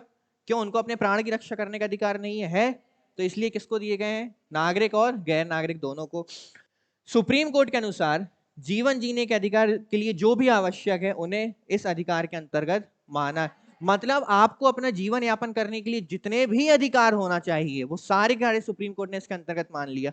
अब बहुत सारी चीजें हो जाती तो सुप्रीम कोर्ट ने कुछ शब्दों को लिखकर समझा दिया और बाकी बोल दिया कि आप इससे सिमिलर समझ जाइए। अब जैसे खाने का अधिकार, सोने का अधिकार, वैसे ही शिक्षा का अधिकार, स्वास्थ्य का अधिकार। क्यों आपको स्वास्थ्य का अधिकार नहीं है? स्वस्थ रहने का अधिकार नहीं है? बेहतर पर्यावरण का अधिकार। अब आपके आसपास ऐसी गंदगी मचाई जा रही है, इसका मतलब आपके आर्टिकल 21 का क्या किया जा रहा है? भोजन का अधिकार, आश्रय का अधिकार, सोने का सोना मतलब गोल्ड नहीं, नींद वाला सोना, ठीक है, सोने का अधिकार, मानव प्रतिष्ठा के साथ जीने का अधिकार, निजता का अधिकार मतलब राइट टू प्राइवेसी। क्या मैं चाहकर आपसे अभी बोल सकता हूं मुझे लाओ अपना व्हाट्सएप खोल के दो, फेसबुक खोल के दो? क्यों? वो आपका अधिकार है, वो हम नहीं छीन सकते। किसने दिया वो आपको? क्या मैं आपसे बिना पूछे आपकी प्राइवेसी छेड़ सकता हूं या आपके फोन्स को हैक कर सकता हूं? वो भी क्या माना जाएगा? अपराध माना जाएगा। निशुल्क विधिक सहायता का अधिकार, ये हमने पढ़ा भी है। इसके बाद विदेश जाने का अधिकार, ये केवल एग्जाम्पल के तौर पे, ऐसे बहुत सारे अधिकार हैं जो एक जीवन जीने के लिए आवश्यक हैं, जिसे सुप्रीम कोर्ट ने क्या बोला है कि आर्टिकल 21 के तहत माने जाएंगे। आर्टिकल 21 है आपके प्राण एवं दैहिक स्वतंत्रता, या आप बोल सकते हो कि जीवन का अधिकार। ठीक है, प्राण मतलब जीवन का अधिकार, और जीवन जीने के लिए क्या इन सब चीजों की आवश्यकता नहीं है? यदि मैं आपसे बोलूं कि आपको बेहतर पर्यावरण में रहने की जरूरत नहीं है, तो क्या आप अच्छा जीवन व्यतीत कर पाओगे? फिर क्या आप स्वस्थ रह पाओगे? तो आपके अधिकारों का तो हनन हो गया। मैं आपसे बोलूं कि आपको विदेश जाने का अधिकार नहीं है, तो क्या ये सही होगा? मैं आपसे बोलूं सोने का अधिकार नहीं, आज से सोना बंद, नहीं सोओगे आप लोग, मैं कुछ ऐसा कर सकता हूं? नहीं कर सकता। यहां तक कि सोते हुए व्यक्ति को तो पुलिस गिरफ्तार भी नहीं कर सकती, है ना? होता है ना ऐसा कि सोते हुए व्यक्ति को गिरफ्तार नहीं किया जा सकता, पर पुलिस क्या करती है? वो भी बहुत बुरे तरीके से। फिर बोले कि अरे हमने उठाया नहीं है, तुम तो अपने आप उठ गए, अब चलो तुम गिरफ्तार किए जा सकते हो, है ना? ऐसी महिलाओं को सूर्यास्त के पश्चात गिरफ्तार नहीं किया जा सकता। ठीक है, तो वो तो सूर्य को ही रोक देती है पुलिस, उठा लेगी, बताएगी नहीं कि यार आपको गिरफ्तार किया गया है।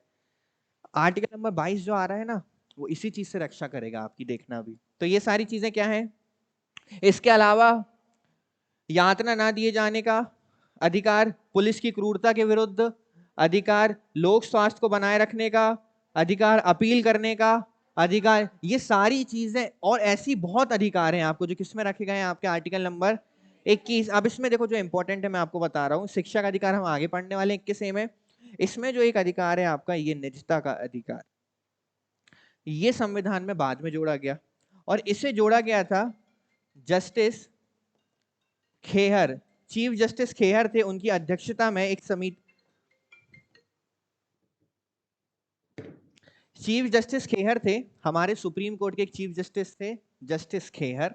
जस्टिस खेहर की पीठ में लोग एक डिसीजन दिया गया कि निजता के अधिकार को अब क्या माना जाएगा, एक आर्टिकल 21 के तहत मूल अधिकार माना जाएगा, मतलब आपकी प्राइवेसी को कोई भी छेड़ नहीं सकता। किसकी अध्यक्षता में, जस्टिस खेहर। जस्टिस खेहर की पीठ ने इस चीज को, इस डिसीजन को सुनाया था। इसके अलावा अब दो चीजें होती हैं देखो आर्टिकल 21 के अंतर्गत जो आती हैं, एक आता है आपका विधि द्वारा स्थापित प्रक्रिया, एक आता है आपका यथोचित विधि प्रक्रिया। अब होता क्या है देखो,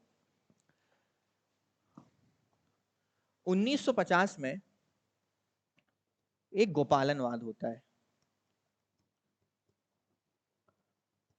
ये जो गोपालनवाद होता है, इसमें क्या होता है, ये जो व्यक्ति होते हैं, इन्हें एक शब्द आएगा अभी आप देखेंगे, निवारक निरोध, जिसे प्रिवेंशन डिटेंशन कहा जाता है। इन्हें क्या कर लिया जाता है, गिरफ्तार कर लिया जाता है, ठीक है, बिना किसी कारण के। अब प्रिवेंशन डिटेंशन क्या होता है, मैं आपको सरल शब्दों में एक लाइन में भी बता देता हूं कि हमें लगता है कि ये समाज की व्यवस्था को बिगाड़ सकता है या कोई अपराध कर सकता है, तो उसको पहले क्या कर लिया जाता है, गिरफ्तार।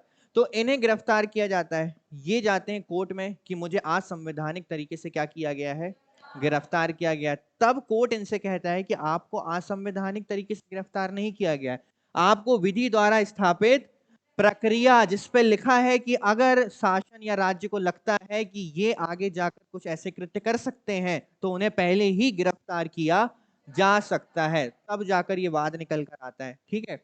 यह एक सकारात्मक विधि है। अच्छा एक चीज बताइए, ये सकारात्मक किसके लिए, राज्य के लिए या जनता के लिए, राज्य के लिए, क्योंकि राज्य चाहे तो इस आधार पर किसी को भी गिरफ्तार, तो सकारात्मक किसके लिए, बिल्कुल सही, ये राज्य के लिए सकारात्मक है। अर्थात यदि संसद प्रक्रिया के तहत कोई कानून बनाए तो वह जीवन के अधिकार को प्रभावित, बोला ना अभी हमने थोड़ी देर पहले देखा कि अगर संसद कोई कानून बनाती है तो फिर आर्टिकल 21 में कुछ जीवन के अधिकार को छेड़ा जा सकता है, परंतु फिर वही चीज आती है। अच्छा ये विधि द्वारा स्थापित प्रक्रिया याद होगा हमने किस में पढ़ी थी, कहां से ग्रहे थे। अब प्रॉब्लम ये आती है, फिर तो सरकार तो कुछ भी बना देगी जिससे वो हमारे अधिकारों को छीन ले, कुछ भी बना देगी ना, कि हाँ अब ये बनाते हैं कि आपके सोने के अधिकार को छीना जाता है। अब हम आपके विदेश जाने के अधिकार को भी क्या करते हैं, आपको विदेश जाने से पहले एक बार किससे पूछना पड़ेगा, सरकार से। तो ये प्रॉब्लम वाली बात है। ऐसे में फिर काहे की स्वतंत्रता, किस बात की स्वतंत्रता का अधिकार, जब आपको हर चीज हमसे छीन सकते हो किस तौर पर कानून बनाकर, तब आपके सामने प्रकट होती है यथोचित विधि प्रक्रिया, ड्यू प्रोसेस ऑफ लॉ। अब ये भी कैसे प्रकट होती है मैं आपको बता देता हूं। 1978 में मेनका गांधी, मेनका गांधी को जाना होता है विदेश, और विदेश जाने के लिए क्या जरूरी है, पासपोर्ट। उस समय की जो सरकार थी 1978 में, वो क्या करती है, मेनका गांधी के इस पासपोर्ट को जब्त कर लेती है। जब्त कर लेती है तो ये कहां नहीं जा सकती, विदेश नहीं जा सकती। जब ये विदेश नहीं जा पाती तो ठीक है, विदेश तो नहीं जा पाएंगी, तो ये चली जाती है कहां, न्यायालय, कि किस हक से मेरे पासपोर्ट को जब्त किया गया है। न्यायालय ये सवाल करता है किससे, सरकार से, कि किस हक से आपने इनके पासपोर्ट को जब्त किया है। सरकार बोलती है कि एक अधिकार है पासपोर्ट एक्ट, मुझे वर्ष याद नहीं है, एक अधिकार है पासपोर्ट एक्ट जिसके तहत सरकार चाहे तो किसी भी नागरिक के पासपोर्ट को बिना उसकी स्वीकृति के जब्त कर सकती है। जैसे न्यायालय को सरकार ये चीज बोलती है, न्यायालय बोलती है गजब बात है यार, ये क्या बात हुई, मतलब आप किसी के भी पासपोर्ट को जब्त कर लोगे, वो भी बिना किसी कारण के, बिना उसको बताए, और वो कहीं नहीं जा सकता।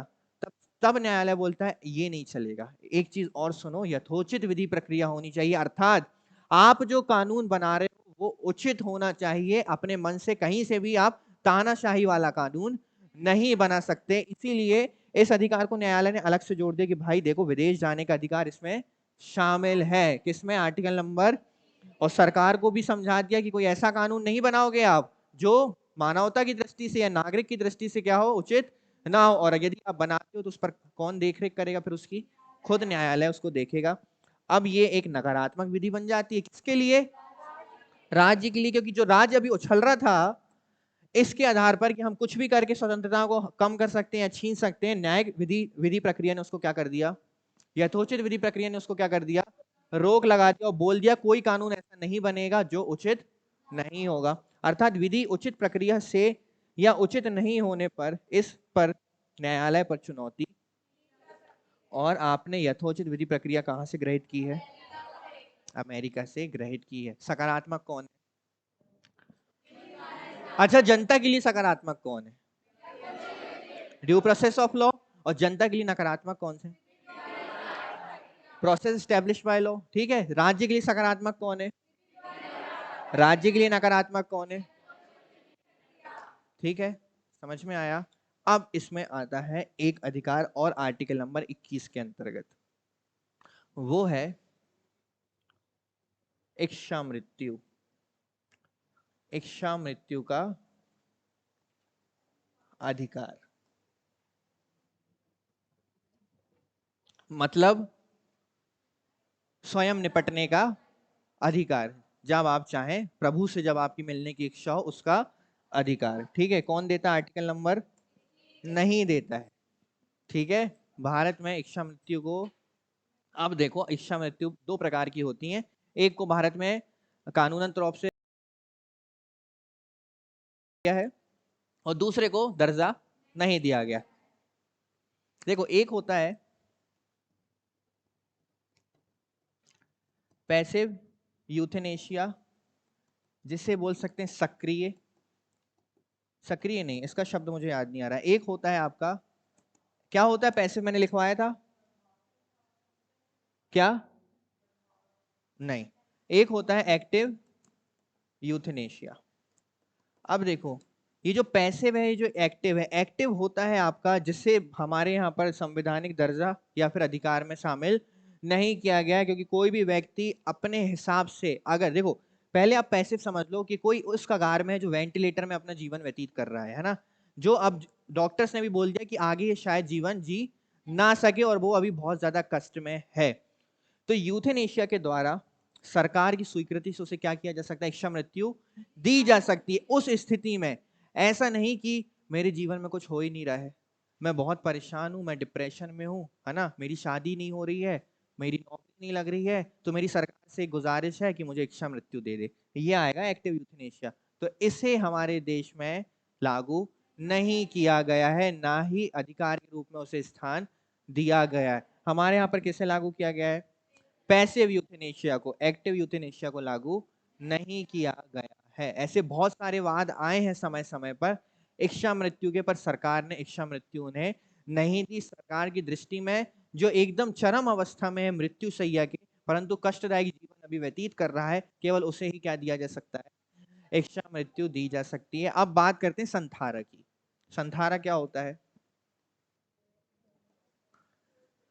जो जैन धर्म होता है उसमें मोक्ष प्राप्ति का एक साधन माना गया है किसको, एक बहुत महान सम्राट, नाम आ गया होगा आपको याद, चंद्रगुप्त मौर्य ने भी अपना जीवन किस रूप में त्यागा था, संथारा। अब संथारा में होता क्या है कि एक जीवन के बाद या एक उम्र के बाद आप भोजन और पानी दोनों को ही क्या कर देते हैं, त्याग देते हैं, उस समय तक जब तक आप मृत्यु को प्राप्त ना हो जाए। इस पर कोर्ट ने क्या लगा दी थी, अपनी रोक लगा दी थी। और जब कोर्ट ने इस पर रोक लगाई तो बाद में जैन समुदाय के द्वारा इस पर एक आंदोलन भी किया गया था। बाद में सरकार ने इसे एक धार्मिक एक्टिविटी के तहत अभी केवल स्थान देकर रखा है, परंतु उसे मूल अधिकार या अधिकार के क्षेत्र में शामिल नहीं किया है। तो संथारा कानूनन भी है, गैर कानूनन भी है, पर सरकार ने अभी इस पर ऐसा कोई डिसीजन नहीं सुनाया है। इसे अगर धार्मिक एक्टिविटी के रूप में देखा जाए तो सरकार ने फिर उसको एक्सेप्ट किया है, परंतु जब इसे धार्मिक एक्टिविटी के रूप में ना देखा जाए तो सरकार इसे फिर एक्सेप्ट नहीं करती है। ठीक है, ऐसे बहुत सारे वाद आए हैं समय समय पर सरकार के सामने। कुछ देश हैं जो इच्छा मृत्यु देते हैं, पर भारत उन देशों में से क्योंकि भारत मानता है कि मानव का जीवन एक बहुत ज्यादा बहुमूल्य रत्न है, बहुमूल्य चीज है, जो शायद बहुत समय के बाद मिलता है कुछ कर्म करने के लिए। अब आपसे कर्म नहीं हो पा रहे तो आप सीधे भगवान से मिलना चाहते हो, तो ऐसे शॉर्टकट को भारत सरकार हाँ नहीं करती है ना। इससे अच्छा है कि कुछ जप कर लो, ठीक है, कहीं पे भगवान की, या फिर एक काम करो, कोई अच्छा काम कर लो, है ना, कुछ काम में अपने आप को व्यतीत कर लो तो डिप्रेशन में नहीं जाओगे, है ना। डिप्रेशन में तो नहीं है कोई, सबकी शादी होगी यहाँ पर, सबकी होगी, देख लेना, हर एक की शादी सबके लिए लिखा है, संविधान में नहीं, ऊपर वाले ने। ये आपका अधिकार है, शादी का अधिकार संविधान ने नहीं दिया आपको, किसने दिया है? भगवान जी ने दिया है। बोलते ना लिख कर आते हैं ऊपर वाले, ऊपर से, तो वही लिखा होगा कहीं, है ना, तो टेंशन मत लेना, है ना। चलिए, अगला अधिकार है हमारे सामने, जिसे बाद में जोड़ा गया है, 86 कॉन्स्टिट्यूशन अमेंडमेंट 2002 के द्वारा। मतलब 2002 के पहले 21A के नाम से कोई भी आर्टिकल नहीं था। शिक्षा शुरू में जो एक संवैधानिक अधिकार था, अब वह एक मौलिक अधिकार बन चुका है। देखो क्या होता है, आपने राज्य के नीति निर्देशक तत्व पढ़े हैं? नीति निर्देशक तत्व में आर्टिकल नंबर जो 45 है वो इस प्राथमिक शिक्षा की बात करता है। पर आप सभी को मैं बता दूं कि जो राज्य के नीति निर्देशक तत्व हैं वो राज्य के ऊपर बाध्यकारी नहीं होते हैं, तो कुछ फॉलो करते हैं, कुछ फॉलो नहीं करते हैं, जिससे प्रॉब्लम है, हर बच्चे को शिक्षा नहीं मिल पाएगी। तो उन्होंने बोला इसको कहाँ पे रखो, अब मौलिक अधिकार, और मौलिक अधिकार को तो लागू करना बाध्यकारी रहता है। तो इसे 202 में संविधान संशोधन 202 में 86वें संविधान संशोधन के द्वारा जोड़ दिया गया। अब देखो, अनुच्छेद 21A के अनुसार राज्य, अब ये आप याद रखना, 6 वर्ष से 14 वर्ष की उम्र के सभी बच्चों को निशुल्क और, अच्छा 14 वर्ष इसलिए क्योंकि सरकार अभी उस स्तर तक नहीं पहुंची है कि वो 12वीं तक की पढ़ाई करवा सके, पर वो 14 वर्ष की उम्र तक की पढ़ाई बच्चे को करवा सकती है। यह प्रावधान केवल प्रारंभिक शिक्षा को मौलिक अधिकार बनाता है, उच्च शिक्षा को नहीं, है ना। कल को ये नहीं बोल सकते कि हमारा ग्रेजुएशन भी कौन करवाएगी? सरकार। इसके अलावा नीति निर्देशक तत्व के रूप में आर्टिकल 45 में 0 से 6 वर्ष के बच्चों की निःशुल्क शिक्षा का प्रावधान, अब पता,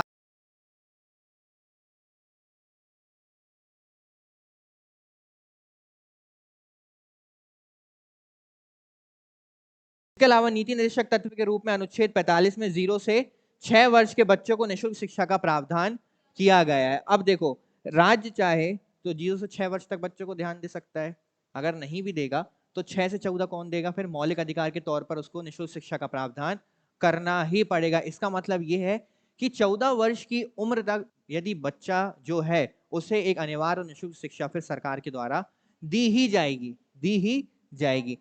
अनुच्छेद 21A के तहत शैक्षिक विस्तार में गुणवत्ता सुनिश्चित करने का अधिकार भी दिया गया। ऐसा नहीं कि कोई भी शिक्षा की क्या होनी चाहिए? गुणवत्ता होनी चाहिए। और इसी के लिए 2009 में शिक्षा का अधिकार, जिसे हम राइट टू एजुकेशन के नाम से जानते हैं, RTE अधिनियम को 21A के तहत क्या किया गया है?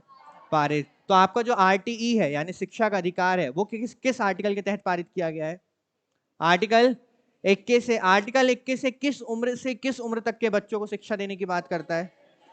0 से 14 वर्ष के बच्चों की शिक्षा, 6 से 14 वर्ष के बच्चों को शिक्षा देने की बात करता है। इसके अलावा इसे किस अमेंडमेंट के द्वारा जोड़ा गया था?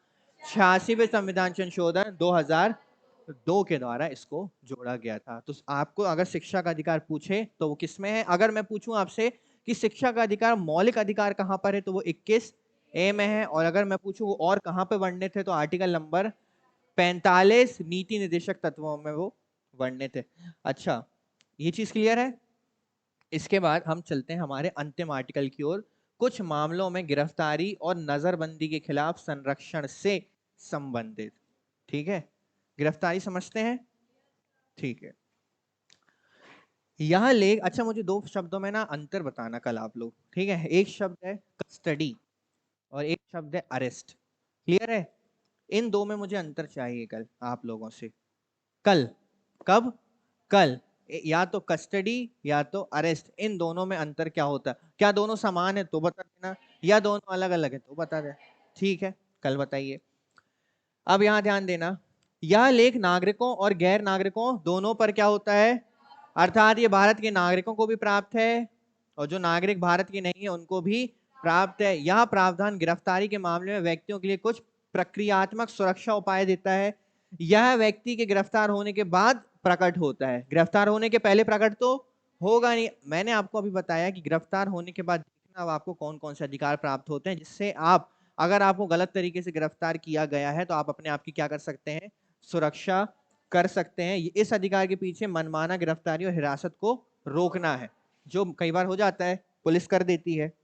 अब देखो, सबसे पहले 22A क्या बोलता है, 22(1) क्या बोलता है, कोई भी व्यक्ति जो हिरासत में है उसे सूचित किया जाना चाहिए कि उसे क्यों गिरफ्तार किया गया है। सीधे पुलिस के साथ बैठ के मत चले जाओ, है ना, कि पुलिस जिप्सी में हमें ट्रिप देने वाली है, तो पुलिस आई कि हम तुम्हें गिरफ्तार कर रहे हैं, तो आप दौड़ के बैठ गए उनकी गाड़ी में। पहले उनसे पूछो कि आपको क्यों गिरफ्तार किया जा रहा है ना। इसके अलावा उसे एक वकील से परामर्श करने का भी अधिकार है। आप, पुलिस जब भी गिरफ्तार करे, आपको नहीं करेगी, किसी को भी करे, तो सबसे पहले आप बोलिए कि मुझे अपने वकील से क्या करना है, बात करना है। और पुलिस या कोई भी जो आपको हिरासत में लिया वो आपको आपके वकील से मिलने से नहीं रोक सकता। किसने बोला?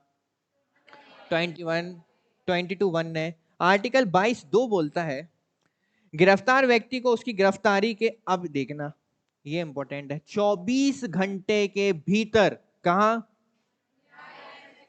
अब याद रखना ये 24 घंटे काउंट कैसे किया जाता है, कि आप जेल के अंदर जब गेट में ताला लगा तब से काउंट किया जाएगा? नहीं, पुलिस जब आपको आई थी ना इनवाइट करने के लिए और आप जैसे उनकी जिप्सी पे जाके बैठ गए, तब से वो 24 घंटे की टाइमिंग शुरू हो जाती है। और 24 घंटे के भीतर पुलिस को क्या करना पड़ता है? कभी कभी पुलिस गलत तरीके से लोगों को 3-3 दिन तक कहां बैठा देती है?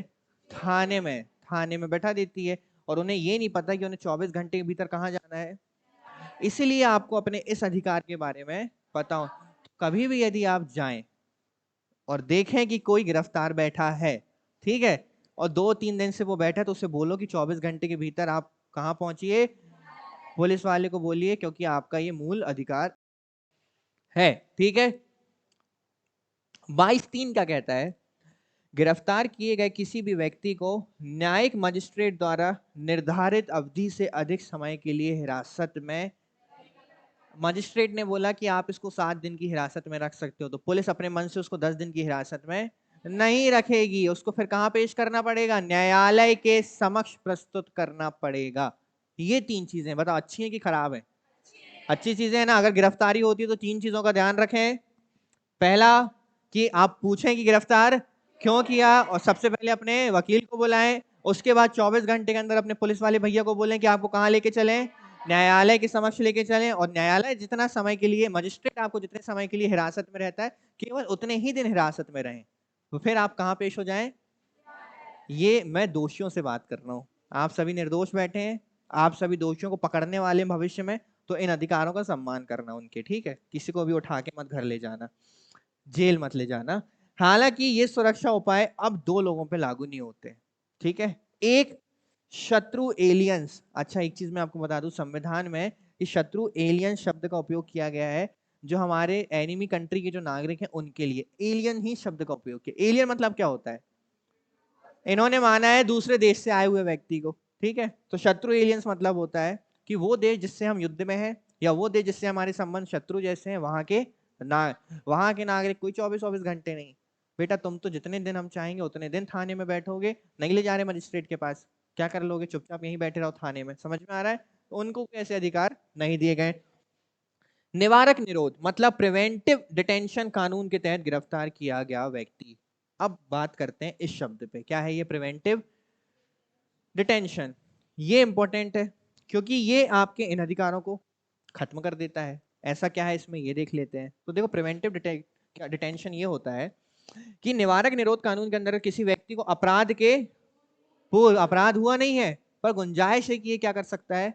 अच्छा, मैं आपको एक चीज बता दूं, जो प्रिवेंटिव डिटेंशन है मोस्टली कब किया जाता है? जैसे अभी आचार संहिता लग गई है, कोई हत्या के आरोपी है, या लग सकता है कि ये आगे जाके हत्या कर सकता है, तो उनको पहले क्या इनवाइट कर लेते हैं कि आप चुनाव तक आके थोड़ा हमारे घर पे, थाने वाले घर पर रहिए, खाना पीना आपको कौन देंगे? हम देंगे। या तो उन्हें नजरबंद कर दिया जाता है, कहां पर? उनके ही घर पर। निवारक निरोध का उद्देश्य व्यक्ति को अपराध के लिए दंड देना नहीं, वरन उसे अपराध करने से रोकना। दंड क्या देंगे? अपराध किए ही नहीं तो किस बात का दंड? पर दंड, अपराध ना कर पाए तो उसे रोकने के लिए क्या किया जाता है? इस निवारक निरोध का उपयोग किया जाता है। किस आर्टिकल में देखने मिलता है? क्या ये आपातकाल के समय रहता है, निपट जाता है? मतलब समाप्त हो जाता है। मेरी भाषा मत बोलो, रहता है कि समाप्त हो जाता है? समाप्त हो जाता है। ठीक है। निवारक निरोध के कुछ उदाहरण। प्रशासन को शक है कि कोई व्यक्ति राज्य के लिए प्रतिकूल काम यानी गलत काम, तो वो क्या कर सकता है? उसको अपने निवारक निरोध के अंतर्गत गिरफ्तार कर सकता है। किसी व्यक्ति को अपराध करने से पहले ही गिरफ्तार कर लिया जाता है। किसी दोषी अपराधी को हिरासत में लिया जाता है जिससे अपनी सजा पूरी कर ली है, लेकिन उसे रिहा करना खतरनाक, इसलिए ऐसी इमेज मत बनाओ अपनी, है ना, कि कल को सरकार भी आपको ऐसी दृष्टि से देखे कि ये तो गलत ही कर्म करने वाला है, इसको तो यहीं रखो, इसको तो हमें स्वतंत्र छोड़ना ही। ठीक है। अब देखो, निवारक निरोध के कुछ नियम होते हैं, है ना। ऐसा नहीं कि सरकार जब तक चाहे उसको अपने अंदर रखी हुई है बंदी बनाकर। 3 माह तक, अधिकतम कितना? 3 माह तक किसी व्यक्ति को निवारक निरोध के अधीन गिरफ्तार, पर यदि वो व्यक्ति उस लायक है कि उसे 3 माह से ज्यादा रखा जाना चाहिए, तो ऐसी स्थिति में संसद के द्वारा एक बोर्ड बनाया जाता है ना, एक समिति बनाई जाती है। निवारक निरोध के तहत गिरफ्तार किए व्यक्ति को गिरफ्तारी का कारण जानने का अधिकार है। इतना तो उसकी इज्जत रखी जाती है कि आपके घर आएंगे और बोलेंगे हमें ऐसा प्रतीत होता है कि आज से 4 दिन बाद आप हत्या की कोशिश कर सकते हो, या आज से 2 महीने तक आप कुछ ना कुछ गलत काम कर सकते हो, तो कृपया करके आप हमारे साथ चलिए। तो कारण बता दिया। कम से कम कितना, ज्यादा से ज्यादा कितना रख सकते हैं? 3 माह। अब किसी व्यक्ति को 3 माह से ज्यादा हिरासत में नहीं रखा जा सकता जब तक कि एक सलाहकार बोर्ड जो संसद के द्वारा बनाया जाएगा, सलाहकार बोर्ड विस्तारित हिरासत मतलब 3 महीने से और ज्यादा विस्तारित हिरासत के लिए पर्याप्त कारण। अब ये जो आपका बोर्ड है ना, सलाहकार बोर्ड, आप सलाहकार बोर्ड बोलेगा कि ये व्यक्ति 3 माह नहीं, इसको 1 साल कम से कम हमें क्या रखना पड़ेगा? प्रिवेंटिव डिटेंशन में रखना पड़ेगा, और उसका कारण इनको संसद को बताना पड़ेगा, और उन्हें समय भी बताना पड़ेगा कि वो कितने समय तक उसको प्रिवेंटिव डिटेंशन में रखना चाहते हैं। निवारक निरोध का मकसद किसी व्यक्ति को अपराध के लिए दंड देना नहीं, बल्कि अपराध करने से, और निवारक निरोध के लिए 1950 में निवारक निरोध अधिनियम पारित किया गया है। ठीक है। प्रिवेंटिव डिटेंशन समझ में आया? किन पर लागू होता है? जो अपराध कर सकते हैं ऐसा डाउट है किसको? सरकार को। तो आप उन्हें रख सकते हो अधिकतम कितने समय के लिए? अधिकतम 3 माह के लिए, और 3 माह से ज्यादा के लिए यदि रखना है तो सलाहकार बोर्ड से आपको बात करनी पड़ेगी, और सलाहकार बोर्ड को उसका एक अच्छा कारण बताना पड़ेगा कि आप इन्हें 3 माह से ज्यादा के लिए क्यों रखना चाहते हो। क्लियर है? तो ये था आपका स्वतंत्रता का अधिकार। आज हमने 2 चीजें देखी कि स्वतंत्रता का अधिकार में आपको दिया क्या क्या गया है। दूसरी चीज हमने ये देखी कि स्वतंत्रता के अधिकारों को कैसे आप दुरुपयोग ना करो, ताकि उस पर क्या लगाए गए हैं? युक्ति युक्त निर्बंधन। फिर हमने देखा कि ऐसे कौन से अधिकार हैं आपके जो आपातकाल के समय समाप्त नहीं होते, और ऐसे कौन से अधिकार हैं जो यथोचित विधि प्रक्रिया के द्वारा बनाए जाते हैं, और ऐसे कौन से अधिकार हैं जो विधि के द्वारा आपसे छीने जा सकते हैं। जैसे कि ये जो प्रिवेंटिव डिटेंशन है ये गलत है, आपको पता है, पर ये एक क्या है? विधि है, इसलिए इसको फॉलो। हम मान लो यार वो व्यक्ति कितना भी खतरनाक रहा हो, है ना, इतनी सजा काट लिया, उसने सोचा कि अब मैं जीवन में साफ सुथरा अच्छा जीवन जीना चाहता हूं, परंतु उसने अपनी इमेज तो पहले ही खराब कर ली है।